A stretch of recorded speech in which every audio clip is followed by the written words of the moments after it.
आयुष्य हा ऊन सावलीचा खेळ आहे, तर ही गोष्ट खरीच आहे।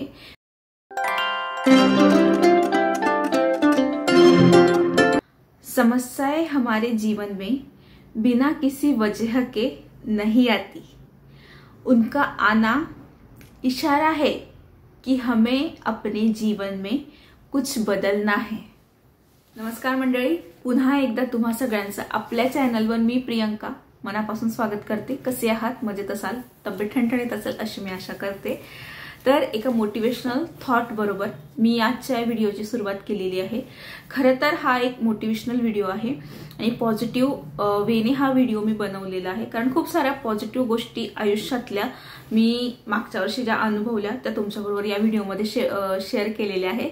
हा व्हिडिओ मी मागच्या वर्षी म्हणजे आता जस्ट 2 दिवस झालेले आहेत नवीन वर्ष लागून, तर गेल्या वर्षीच 30 डिसेंबर किंवा 31 डिसेंबरला हा व्हिडिओ तुमच्याबरोबर शेअर करायला हवा होता, पण मी थोडी संभ्रमात होते की करू की नको, पण तरीही म्हटलं की चला अजून 2च दिवस झालेले आहे नवीन वर्ष लागून, तर आपण हा व्हिडिओ शेअर करायला हवा, म्हणून मी हा व्हिडिओ शेअर करते आहे। तर आजच्या व्हिडिओमध्ये मी मागच्या वर्षी जे काही पॉझिटिव्ह अनुभव घेतलेले आहेत, आयुष्यात जे काही संकट आले, मागचं 1.5 वर्ष खूप कठीण होतं, अजूनही आहे, पण त्यातनं आम्ही पॉझिटिव्ह वेने कसा मार्ग काढला, निगेटिव्ह गोष्टींकडे पॉझिटिव्ह वेने कसं बघितला, एक रस्ता बंद झाल्यानंतर दुसरा रस्ता कसा आमच्यासाठी ओपन झाला, हे सगळं तुमच्याबरोबर शेअर केलेलं आहे। तर चला आपण पटकन व्हिडिओकडे वळूया। आणि हो, व्हिडिओ नक्की बघा, तुम्हाला आवडेल अशी मी आशा करते, आणि व्हिडिओला एक लाईक नक्की करा। चॅनलवर पहिल्यांदा असेल तर सबस्क्राईब करायला विसरू नका। तर मागचं 1.5 वर्ष म्हणजे 2023चं अर्ध आणि मागचं संपूर्ण 2024 हे वर्ष आमच्यासाठी खूप जास्त वेदनादायी होतं। अनएक्सपेक्टेड गोष्टी अशा काही घडल्या ज्या खूप त्रासदायक आमच्यासाठी ठरल्या। त्या क्षणी असं वाटलं होतं की बापरे, सगळं काही संपलं, आता काहीच पूर्वसारखं होऊ शकत नाही, आणि नाही होत गोष्टी पूर्वीसारख्या, नाही कुठलीच गोष्ट ही पूर्वीसारखी होत नाही, कारण एकदाची जशी वेळ निघून जाते ना ती वेळ पुन्हा येत नसते। पण मग याचा अर्थ आपलं आयुष्य थांबतं का? तर अजिबात नाही, आयुष्य थांबत नाही, कधीच कोणासाठी थांबत नाही, वेळ ही चालत राहते। मग इथे या वेळेप्रमाणे आपल्याला चालावं लागतं। जसं पाण्याच्या प्रवाहाबरोबर आपण पोहलो नाही तर आपण त्या पाण्यात डुबून जाऊ शकतो, अगदी तसंच असतं की जर वेळेनुसार आपण चाललो नाही तर कदाचित आपण मागे पडू शकतो। आता वेळेनुसार चालायचं म्हणजे आहे ते ऍडजस्ट करा असं नाही, पॉझिटिव्ह वेने गोष्टी आत्मसात करायच्या, पॉझिटिव्ह वेने गोष्टी समजून घ्यायच्या आणि संकटांवर मात करायचं, हे मी मागच्या वर्षी शिकली। आता मागच्या वर्षी बघायला गेलं तर खूप काही वाईट गोष्टी घडल्या, जर त्या सांगायला गेलं ना तर हा व्हिडिओ खूपच निगेटिव्ह होऊन जाईल, पण मला अजिबात या व्हिडिओद्वारे निगेटिव्ह अशा गोष्टी किंवा संदेश तुम्हाला नाही द्यायचा आहे, पॉझिटिव्ह गोष्टी सांगायच्या आहे। तर पहिली पॉझिटिव्ह गोष्ट अशी झाली सगळ्यांच्या दृष्टिकोनातनं आणि कुठेतरी माझ्याही दृष्टिकोनातनं की आम्ही जळगावला आलो। जळगावला येणं हे स्वप्न नव्हतं, पण का कुणास ठाऊक आधी खूप मला चुकीचं वाटलं की नाशिक सारखी सिटी सोडून आपल्याला जळगावला यावं लागलं, पण हळूहळू एक गोष्टी कळतात आपल्याला की नाही, जे होतं ते चांगल्यासाठी होतं, हे मी ह्या गोष्टीतनं समजलं मला। ते कसं ते मी पुढे एक्सप्लेन करते। तर मागच्या वर्षीची पहिली जी गोष्ट चांगली झाली ती म्हणजे आम्ही जळगावला आलो। दुसरी गोष्ट कुठली? आता माझी प्रत्येक गोष्ट ही कनेक्टेड आहे, म्हणजे आपण म्हणतो ना की आयुष्यात वाईट वाईट वाईट घडतं आणि मग सडनली चांगलं पण व्हायला लागतं, तर ती साखळी कशी असते, एकदाच वाईट घडायला लागलं तरी वाईटच होतं, पण चांगलंही व्हायला लागलं की चांगलंही होत असतं। तर ते मी इथे सांगते तुम्हाला।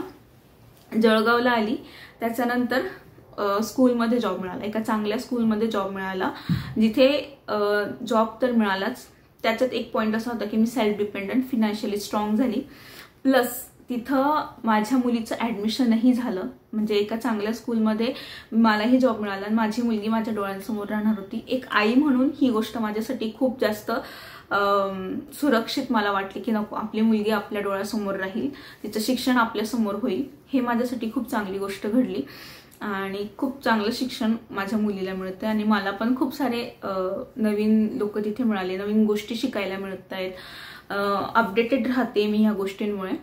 तर दुसरी ही चांगली गोष्ट झाली। त्याच्यानंतर सेविंग मी करायला लागली। मागच्या 7 वर्षांमध्ये असं नाही की आम्ही सेविंग्स केल्या नाही किंवा माझ्याचमुळे सेव्हिंग झाल्या किंवा पैशांचा काही इश्यू खूप झाला असं काही नाही.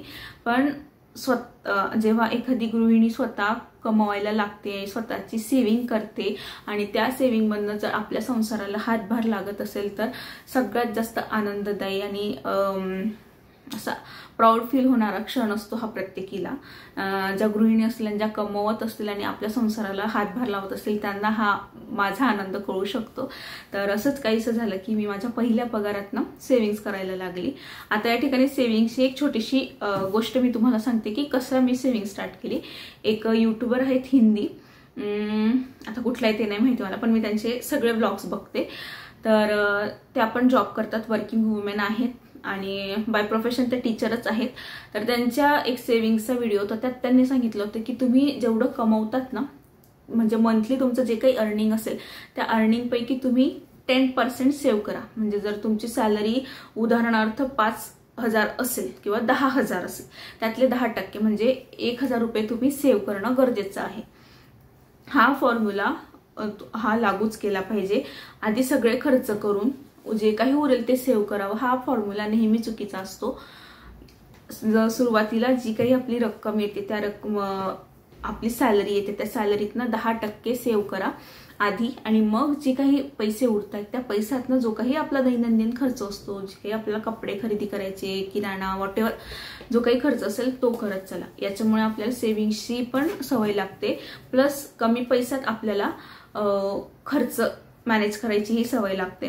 तर ही एक गोष्ट मी मागच्या वर्षी शिकलेली आहे आणि याच्यामुळे मला भरपूर फायदा होतो आहे आणि पुढेही होणार आहे. तर एक मला ही खूप अशी म्हणजे महत्त्वाची आणि उपयोगी ठरणारी गोष्ट वाटली, म्हणून मी ती तुमच्याबरोबर शेअर केली. अशी गोष्ट मागच्या वर्षी घडली की मी ते शेअर नाही केलं, मी कुठेच फोटो वगैरे टाकला नव्हता, की मी माझ्या अर्निंगमधनं एक चांगली गुंतवणुकीची पण मी ती यूज करेल अशी गोष्ट, अशी वस्तू स्वतःसाठी खरेदी केली. आता ती काय ते मी इथे नाही एक्सप्लेन करू शकत किंवा मी कुठेच सोशल मीडियावर ते पोस्ट नाही केलेलं, पण मी ते स्वतःसाठी घेतलं की माझ्या कमाईतनं मी स्वतःसाठी एवढी महागडी गोष्ट घेऊ शकली.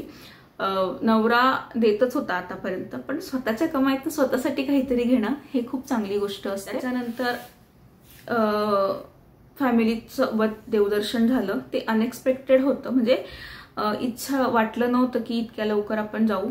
ऍक्च्युली खूप लेट झालं, लग्नानंतर जेजुरीला जायला होतं पण आम्हाला नाही मिळालं जायला काही कारणांमुळे. पण 7 वर्षानंतर का होईना, आम्ही आता 8 वर्ष होतील पुढच्या महिन्यामध्ये लग्नाला, पण जाऊन आलो मागच्या वर्षी आणि छान दर्शन वगैरे झालं. एक छान निवांत वेळ एक्सपेक्ट केला नव्हता की अशी फॅमिली गेट टुगेदर होईल आपलं, आणि ते झालं. देवाकडे प्रार्थना आहे की असंच होत राहो, छान गेट टुगेदर. तर असं काही आम्ही इमॅजिन केलं नव्हतं. जस्ट सडनली 1-1.5-2 महिन्यापूर्वी चाललं होतं की जाऊया जाऊया जाऊया, आणि ते जाऊया एकदाचं शिक्कामोर्तब झाले की जाऊन आलो. ही एक गोष्ट चांगली झाली, पॉझिटिव्ह गोष्टी झाल्या. आता एक जीवनाशी मागच्या वर्षात एक खूप जास्त महत्त्वाच्या गोष्टी कुठल्या शिकली ते मी सांगते. आपले घरातले मोठे लोक असतात, आई बाबा, सासू सासरे, अजून जे काही मोठे असतील, आजी आजोबा, ते सांगतात की आयुष्य हा उंचावलीचा खेळ आहे. तर ही गोष्ट खरीच आहे. मी स्वतः अनुभवलेलं आहे की आयुष्य खरंच उंचावलीचा खेळ आहे. म्हणजे दुःख आणि सुख हे उंचावलीप्रमाणे असतं. जसं सुख कायम टिकून राहत नाही, तसं दुःख सुद्धा कायम टिकून राहत नाही. आणि हे अनुभव आल्यानंतरच आपल्याला कळतं की आपले मोठे का सांगत असतात, कारण त्यांनी आपल्यापेक्षा कित्येक पावसाळे जास्त पाहिलेले असतात. आधी आपल्याला वाटतं की नको, हे अशाच गोष्टी करतायत, त्यांना थोडी माहिती आमच्यावर काय बिकते आमचं आम्हाला. पण हळूहळू जेव्हा कळतं ना की नाही यार, झालं, वेळ निघून गेली, हळूहळू का होईना वाईट वेळ पण निघाली आणि हळूहळू का होईना चांगली वेळही निघाली.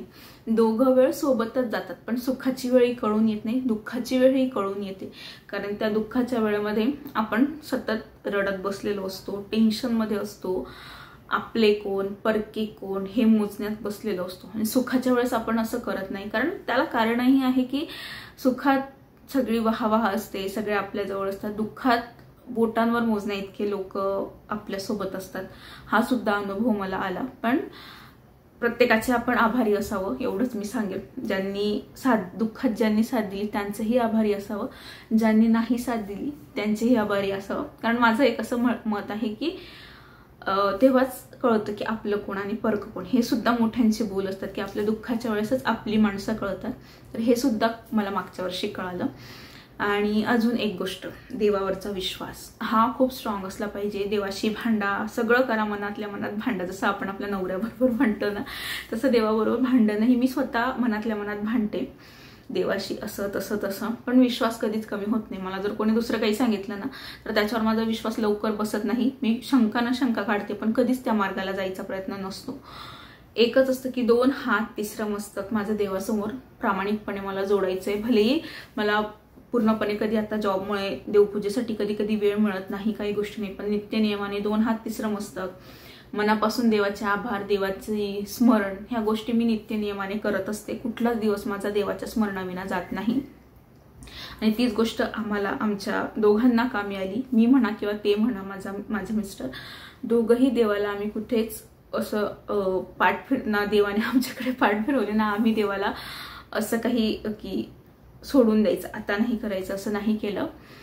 तर त्या क्षणी आता देवाने साथ कशी दिली. जर आमच्यासाठी एक रस्ता बंद होत होता तर दुसरे रस्तेही आपोआप उघडले आहे. भलेही तो दुसरा रस्ता थोडा कठीण असू दे, पण तो रस्ता आमच्यासाठी मोकळा झाला. एक रस्ता बंद होत होता तेव्हा असं वाटत होतं की काही फायदा नाही, सगळं संपलंय. पण दुसऱ्या क्षणी दुसरा रस्ता ओपन झाला ना की तेव्हा असं वाटायचं बरं झालं देवाने आपल्यासाठी दुसरा रस्ता ओपन केला. तर हा पॉझिटिव्ह दृष्टिकोन आपण ठेवला पाहिजे आपल्या आयुष्याकडे बघण्याचा, आणि देवाकडे सुद्धा बघण्याचा हा पॉझिटिव्ह दृष्टिकोन आपण ठेवला पाहिजे. त्याच्याचमुळे आयुष्य हे खूप सोपं होत जात असतं. घरातले थोरले मोठे आणि परमेश्वर हे जर सोबत असतील ना तर खूप साऱ्या गोष्टी सॉर्ट आउट होतात. हे सुद्धा मी अनुभवलेलं आहे. आपली म्हणा, परकी म्हणा, सगळी आपलीच असतात, वाईट असू दे चांगली असू दे. तर सगळ्या गोष्टींचा अनुभव मागच्या 1 वर्षामध्ये मला आलेला आहे.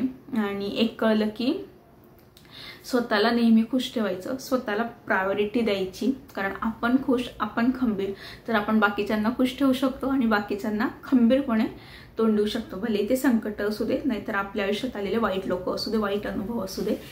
तर हा सगळा अनुभव मला शेअर करायचा होता आणि झालेले आहेत. आता मी वाईट गोष्टी तर नाही शेअर केला की काय झालं कसं झालं, मला नाही वाटत त्या गोष्टी पुन्हा बोलाव्या असं. पण एक कळलं की माणसाने स्ट्रॉंग राहावं, निगेटिव्ह गोष्टींना पॉझिटिव्ह वेने टॅकल करावं, तरच आयुष्य हे सुखकर आणि सोपं होत जातं. तर आजचा हा व्हिडिओ खूप मोठा होऊन जाईल जर बोलायला गेलं तर. मी इथेच थांबवते आहे. आशा करते तुम्हाला आजचा हा व्हिडिओ आवडला असेल. जर व्हिडिओ आवडला असेल तर लाईक करा, कमेंट करा, शेअर करा आणि चॅनलवर पहिल्यांदा असाल तर आठवणीने चॅनल सबस्क्राईब करा. भेटूया एका नवीन व्हिडिओमध्ये. तोपर्यंत काळजी घ्या.